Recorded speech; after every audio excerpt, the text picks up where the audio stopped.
8 মাসের ভারী পেটটা নিয়ে চলাফেরা করতে হয়, বিপাকে পড়তে হয় মিথিলাকে। শরীরে বেশ পরিবর্তন এসেছে তার। চোখে মুখে সবসময়ই ক্লান্তি লেগে থাকে।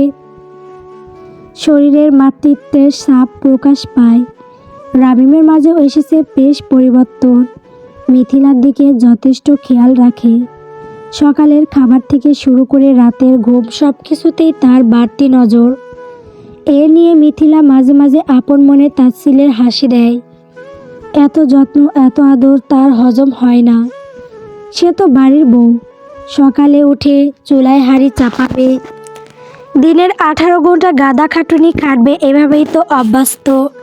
সন্ধ্যা 7:30 নিজের ঘরে বিছানায় বসে সারাহর সাথে কথা বলছে। মেয়েটা আফসোসে মরে যায় কেন সে এই সময়টা তার সাথে থাকতে পারছে না। এই সেই নানান কথা। ফিরবে 10 থেকে 15 দিনের মধ্যেই। কথার মাঝে আরও একটা কল আসে। সারাহর থেকে বিদায় নিয়ে রিসিভ করে কানে ধরে। হ্যালো বলতে ওপাশ থেকে ভেসে আসে, কী করছো? শরীর ঠিকঠাক আছে? কি আনবো? সারাহর সাথে কথা বলছিলাম, শরীর ভালো, আর পারলে একটু দই নিয়ে আসো। আচ্ছা থাকো তাহলে, আমি দ্রুত ফিরবো। কল কেটে যায়। এই লোকটাকে তার ইদানিং সহ্য হয় না। কেন হয় না জানে না, তবে তার আচরণ পছন্দ হয় না তার। লোকে শুনলে বলবে এতগুলো বছর তো সব ঠিকঠাকই ছিল, এখন বরের খাতির যত্ন পাচ্ছ, এখন সহ্য হচ্ছে না। সে আগে কখনো এসব নিয়ে ভাবেনি। যেভাবে চলার সেভাবেই চলেছে, কিন্তু এখন এই আমূল পরিবর্তন তাকে এসব নিয়ে ভাবতে বাধ্য করে। আর ভেবে ভেবেই ক্ষণে ক্ষণে বিরক্ত হয়। সেদিনের পরে কেটে যায় বেশ অনেকগুলো দিন। নাহিল আর সিরাত অধীর আগ্রহে বসে আছে কখন সারপ্রাইজ দিবে। তারা তো দুজন মাঝে মাঝে এটাও বলে যে হয়তো সে ভুলে গেছে সারপ্রাইজের কথা। আমাদের উচিত বাবাকে গিয়ে মনে করিয়ে দেওয়া। হয়তো কাজের প্রেসারে ভুলে গেছে। তাদের কথা ততক্ষণের মধ্যে সিরাতের ফোনটা বেজে ওঠে। কল রিসিভ হতেই ওপাশ থেকে বলে, আমি নিচে ওয়েট করছি, তোমরা তৈরি হয়ে দ্রুত আসো। কোথায় যাবেন? গেলেই দেখতে পাবে। এখন তাড়াতাড়ি আসো। সিরাত ও নাহিল দৌড়ের ওপর। 10 মিনিটের কম সময়ের মধ্যে তৈরি হয়ে নিচে আসে। বাড়ির সামনে পরিচিত গাড়ির পাশে হেলান দিয়ে দাঁড়ানো চির পরিচিত মানুষটিকে দেখা যায়।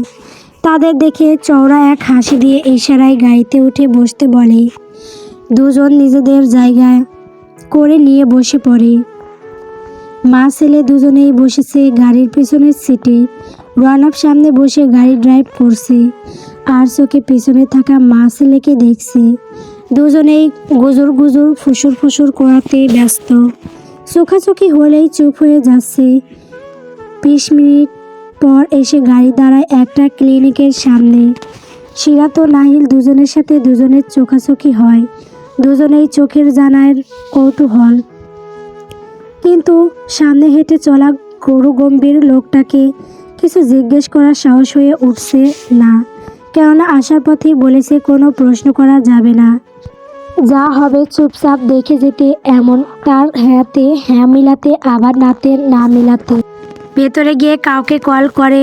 ভেতর থেকে এগিয়ে আসে একজন বৃদ্ধা ও একজন নার্স। তাদেরকে পথ দেখিয়ে নিয়ে যায় গন্তব্যের দিকে। একটা সময় তারা গন্তব্যে চলে আসে। আশেপাশে ছোট্ট ছোট কাঁচের বক্স, যার ভেতরে মৃদু আলো জ্বলছে। রনব তার পরিবার নিয়ে নির্দিষ্ট বক্সের সামনে গিয়ে দাঁড়ায়। সাথে আছে সেই বৃদ্ধা। চাচা, এই যে আমার ওয়াইফ, আর এই হলো আমার ছেলে। সিরাত বিনয়ের সহিত তাদের সালাম দেয়।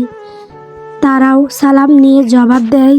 বৃদ্ধা কাছের বক্সে থাকা বাচ্চাটার দিকে ইশারা করে বলে, ও হলো আমার নাতনি। আমার মেয়ে বাচ্চা জন্ম দিতে গিয়ে মারা যায়। বাচ্চাটাও অনেক অসুস্থ। 15টা দিন ধরে এই হাসপাতালে পড়ে আছে। এই কাছের বাক্সটার মধ্যে। সিরাত ভালোভাবে পর্যবেক্ষণ করে বাচ্চাটাকে। মনে মনে মাশাল্লাহ বলতেও ভুল করে না। কি ছোট্ট ছোট হাত পা, মুখ, নরম শরীরে যেটা সবচেয়ে বেশি বেনামান তা হলো এইসব তার পাইপ। এসব বাচ্চাটাকে দেখে তার মায়া হয়। আহারে, বাচ্চাটা জন্ম নিতে না নিতেই মা হারালো। ওর নাম কি চাচি? বৃদ্ধা চোখ দুটো আসলে মুছে বলে, ওর কোনো নাম রাখা হয়নি। তোমরা নিয়ে যে নাম রাখবা ওই নামই হবে।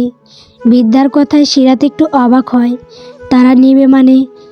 সে প্রশ্নবোধক চেহারায় তাকায় রনপের দিকে। রনপ আগে থেকেই তার দিকেই তাকিয়েছিল। সিরাতের দৃষ্টিতে দৃষ্টি মিলতেই মুচকি হাসি দেয়। এই হাসি বুঝিয়ে দেয় অনেক কিছু। রনপ এবার দৃষ্টি ঘুরিয়ে বাচ্চাটার দিকে রেখে বলে, ওর মা নেই, বাবা অন্য জায়গায় বিয়ে করে সংসার পেতেছে। তার কোনো খোঁজ নেই, না আছে তার এই বাচ্চার প্রতি কোনো আগ্রহ। চাচা চাচির একটাই মেয়ে ক্রিকুলে, তাদের কোনো আত্মীয় নেই বললেই চলে। চাচা হাসপাতালে আমার সহকারী ছিলেন, বছরখানেক আগে রিটায়ার্ড করেন। আর্থিক অবস্থাও শোচনীয়। এই অবস্থায় একটা অপরিপক্ক বাচ্চার দায়িত্ব নেওয়া বা তার চিকিৎসা খরচ চালানো তাদের পক্ষে সম্ভব নয়। না বাচ্চা তার একটা সুন্দর জীবন দেওয়া সম্ভব তাদের পক্ষে। তাই তারা চাচ্ছে একটা ভালো পরিবারে দিতে। যেহেতু আমাদেরও একটা বাবু দরকার, আর এই বাবুটারও একটা পরিবার দরকার। এই কথা চাচা জানতে পেরে তিনি আমাদেরকে বাছাই করেন।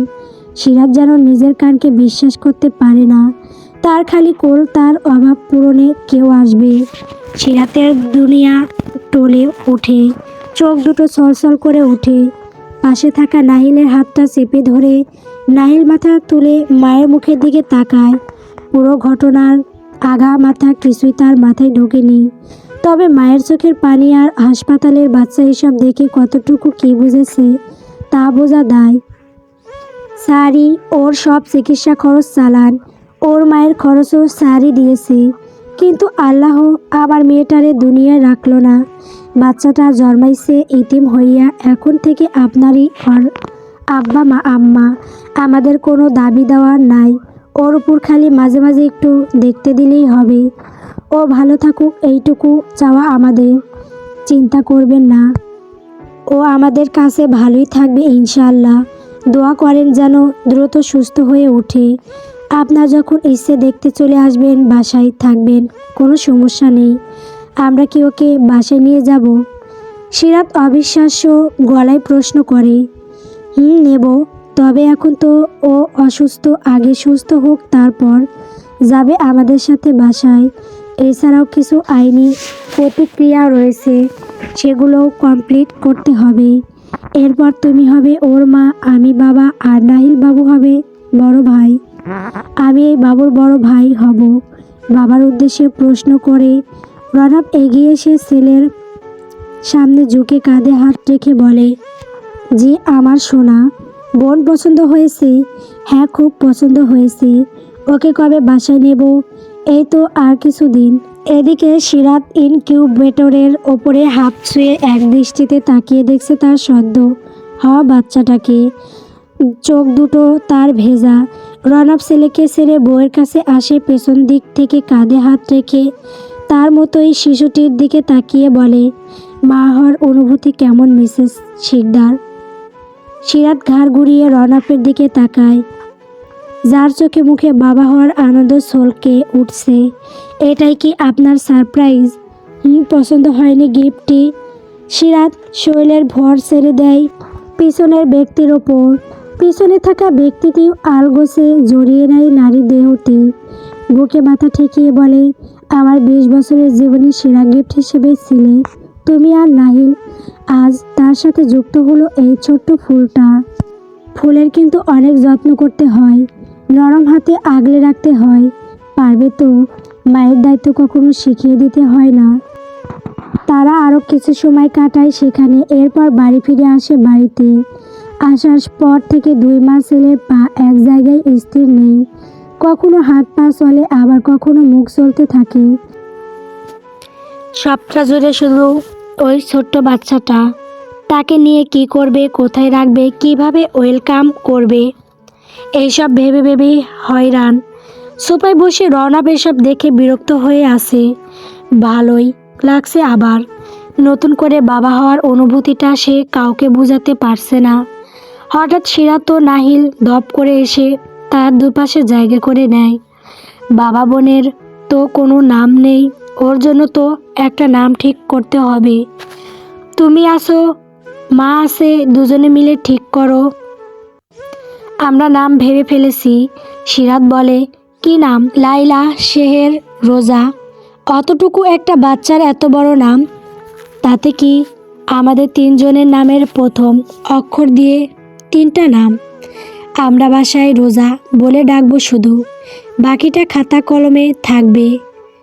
ভালো হয়নি নামটা? নাম সুন্দর, কিন্তু পেয়েছো কোথায়? একটু ঘাটাঘাটি করে বের করেছি আমরা দুজন। আমাদের পছন্দ হয়েছে। এখন তুমি বললে এটাই ঠিক করা হবে। আচ্ছা, নামটা সুন্দর রাখা যায়। আপাতত রোজা বলে ডাকি।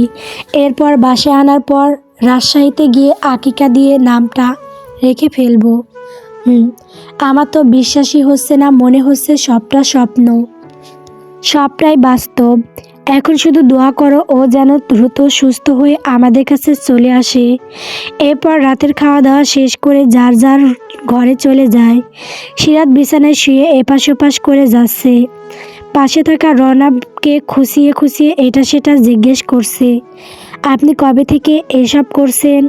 বেবি নেওয়ার প্ল্যানিং চলছে অনেক দিন ধরে। বিভিন্ন জায়গায় খোঁজ খবর নিতে নিতে একদিন চাচার মেয়ের খবর পায়। হাসপাতালে আসে, মেয়ের অবস্থা সম্পর্কে শেয়ার করে। তার মেয়ের অনেক ধরনের শারীরিক জটিলতা ছিল, বয়স অনেক কম, তার উপর পুষ্টিকর খাবারের অভাব। মোট কথা মেয়েটার শরীর বাচ্চা ক্যারি করার জন্য প্রস্তুত ছিল না। শারীরিক জটিলতার পাশাপাশি মানসিক সুস্থতাও ছিল না। বাচ্চা গর্ভে আসার পর স্বামী অন্য নারীর সাথে সম্পর্কে জড়ায়, এরপর বিয়েও করে। আগে যাও টুকটাক খরচাপাতি দিলেও এরপরে আর মোটেও দেয় না। চাচা অবসর প্রাপ্ত একজন মানুষ, তার পক্ষে মেয়ের খরচ চালানো বেশ কঠিন হয়ে পড়ে। এরপর আস্তে ধীরে তার মেয়ের দায়িত্ব আমি নেই। এত ধকল কাটিয়ে উঠতে না পেরে সময়ের আগেই বাচ্চা প্রসব করে। বাচ্চাটাকে বাঁচাতে পারলেও বাচ্চার মাকে বাঁচানো সম্ভব হয়নি। চাচা ছিলেন আমার প্রিয়ন, সে হিসেবে ওনার সাথে সম্পর্কটাও বেশ গভীর ছিল। নিয়মিত হাসপাতালে যাতায়াত করতাম, বাচ্চাটার দেখাশোনা ও চিকিৎসা নিশ্চিত করি। একদিন কোথায় কোথায় বলেন নাতনিকে দত্তক দেওয়া কথা। আমিও সেই সময় জানাই আমাদের একটা বাচ্চা প্রয়োজন। বেশ কয়েকটা পরিবার আগ্রহ প্রকাশ করে বাচ্চাটা নিতে। পরে চাচা ভাবনা চিন্তা করে আমাদের হাতে দিবেন বলে ঠিক করেন। উনি যদি না দিতে চাইতো অন্য কোথাও থেকে আনতাম।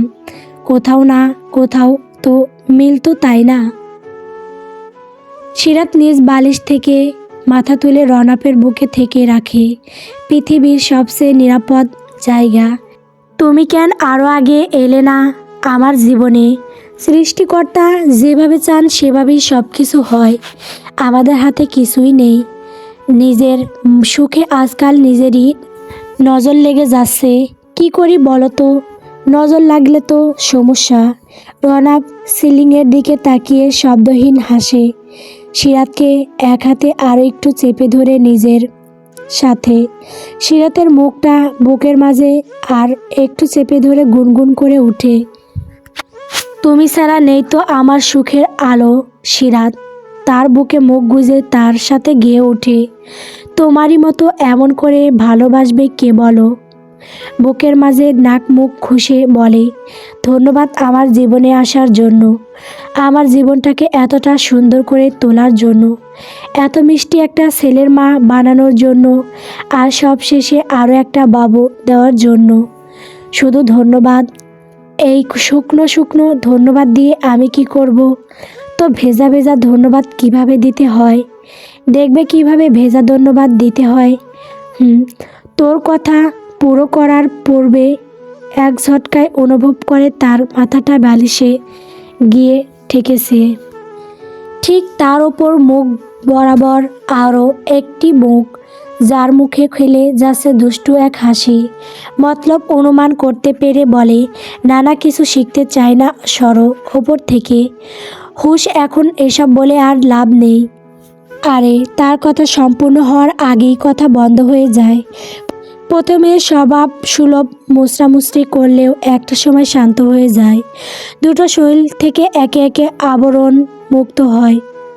রাতের শেষ প্রহর নারী দেহের মাঝে লেপ্টে আছে শুরু গম্ভীর পুরুষের ক্লান্ত দেহখান।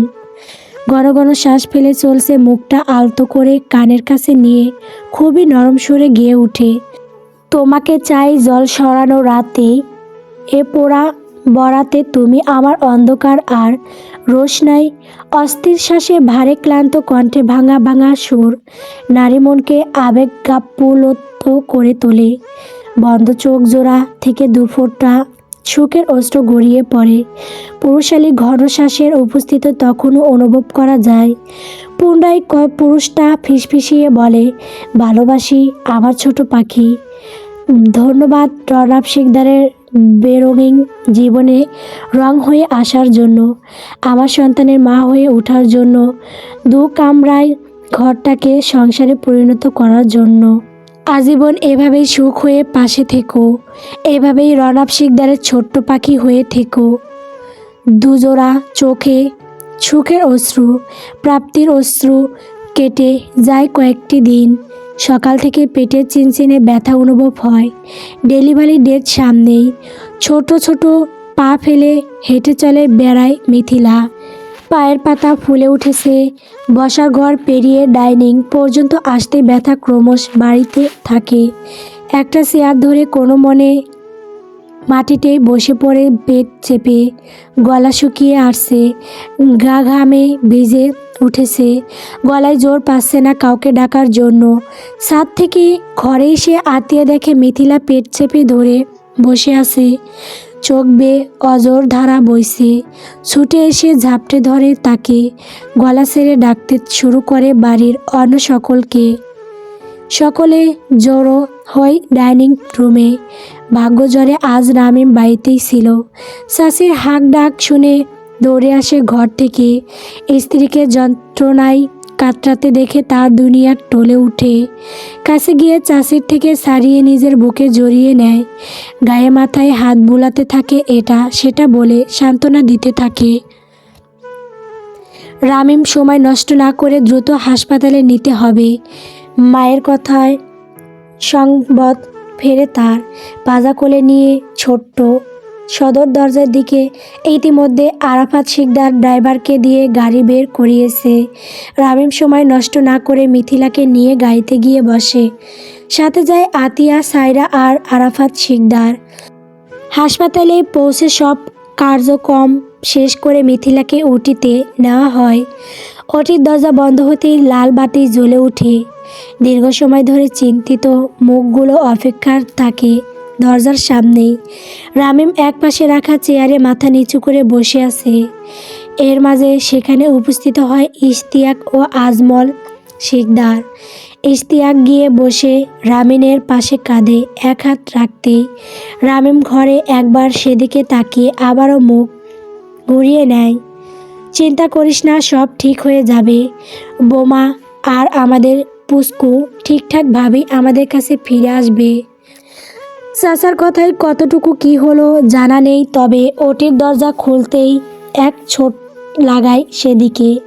একজন নার্স এগিয়ে আসেন, হাতে তোয়ালে পেঁচানো ছোট্ট একটা প্রাণ। সবার প্রথমে তুলে দেওয়া হয় বাচ্চার বাবার হাতে। কাঁপা কাঁপা হাতে তুলে নেয় সেই ছোট্ট প্রাণটাকে। তার অংশ, তার ছেলে, সেও এখন কারো বাবা। চোখ দুটো ভিজে উঠে, ছোট্ট ছোট পরশ এঁকে দেয় হাতে পায়ে। শিকদার বাড়ির অন্যান্য মানুষগুলো মুগ্ধ চোখে বাবার ছেলের মিলন দেখে যায়। এরপর একে একে সকালে একটু একটু করে ছুঁয়ে দেয়। ইশতিয়াক বাবা ছেলের এই সুন্দর মুহূর্তকে ফ্রেম বন্দি করে।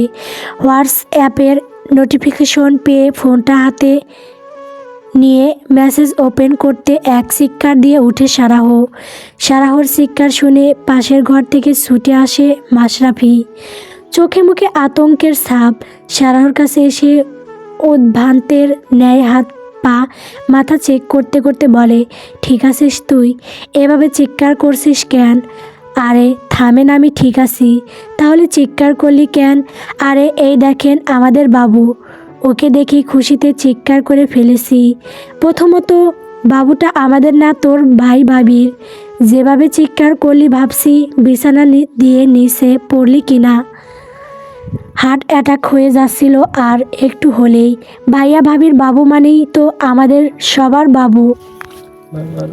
মাশরাফি সারাহর হাত থেকে ফোনটা নিয়ে বলে, ভাইয়ের বাবু মানে ভাইয়ারে বাবু, তুই ওর ফুপি। আর আমাদের বাবু মানে আমার আর তোর বাবু। সারাহর মুখ লাল হয়ে ওঠে। ওদিকে তাকে লজ্জায় ফেলে সাহেব আরামসে বসে ফোন দেখছে। তার লজ্জাকে কয়েক গুণ বাড়িয়ে দিতে বলে, বুঝলি সারাহ, দ্রুত সুস্থ হয়ে যা। এরপর আমরাও একটা বাবু নিয়ে ফেলবো। না হলে সবার সানাপোনা স্কুলে চলে যাবে আর আমাদেরগুলো তখন চুচু করবে। সব দিক থেকে তো এত পিছিয়ে থাকা যায় না।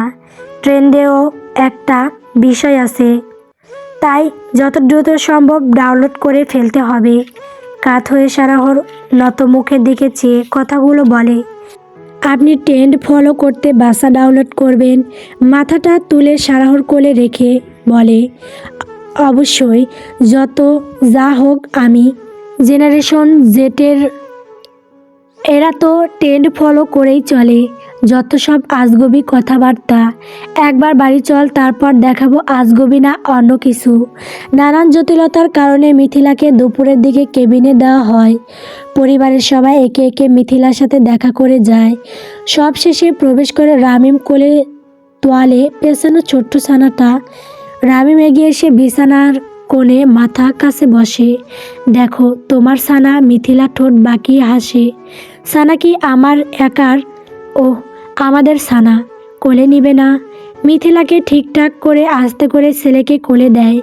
পাশ থেকে সেও ধরে রাখে। রামিম মিথিলার মাথায় ছোট্ট একটা পরশ এঁকে মাথার সাথে মাথা ঠেকিয়ে চোখ বুজে রাখে। এদিকে মিথিলা এক দৃষ্টিতে তাকিয়ে আছে সদ্য জন্ম নেওয়া শিশুটিকে। তার অংশ সে। এই বাচ্চাটার মা ভাবতেই মনের মাঝে হাজারটা প্রজাপতি উড়াউড়ি করে ওঠে। এদিকে সিরাত পড়েছে বিপাকে। একদিকে নিজের বাচ্চা, অন্যদিকে ভাইয়ের বাচ্চা। তাদের বাচ্চাটা হাসপাতালে পড়ে আছে। রোজ নিয়ম করে দুবেলা দেখা করে আসে। এ কদিনে বাচ্চাটার মায় পড়ে গেছে। তাকে এখানে রেখে অত দূর যেতে মন চাইছে না। অন্যদিকে সদ্য ফুপি হয়েছে, সে তাকেও দেখতে ইচ্ছে করছে, কোলে নিতে ইচ্ছে করছে। হঠাৎ মাঝে কলিং বেলের শব্দে ধ্যান ভঙ্গ হয়। এ সময়ে কারো আসার কথা নয়। নাহিল স্কুলে, রওনাফ হাসপাতালে, এক পাশের বাসায় আয়েশা ভাবি হতে পারে। আপন মনে ভাবনা চিন্তা করে এগিয়ে গিয়ে দরজা খুলে দেয়। দরজা ওপরে ব্যক্তিটি অপরিচিত, আবার কিঞ্চিত পরিচিত মনে হচ্ছে। কে আপনি? গল্প সমাপ্তির প্রণয়। গল্পটি কেমন হয়েছে কমেন্ট করে বলবেন। পরবর্তী পর্ব পাওয়ার জন্য অবশ্যই আমার চ্যানেলটিকে সাবস্ক্রাইব করবেন। ধন্যবাদ।